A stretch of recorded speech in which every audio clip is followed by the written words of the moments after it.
How to create Canva Instagram post. Hi everyone, it's Sophia to assist you today. Without any delay, let's jump right in. First, open Canva and click on Create a Design. In Create a Design, simply click on Social Media. You will find Instagram Post, Instagram Story, and Instagram Reel. Select what kind of post you want for your Instagram. Then simply click one. After that, you can simply add stickers, photos, videos, audios from element. You can also add text.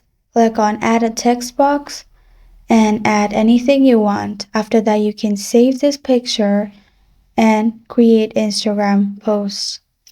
That's how to create Canva Instagram posts.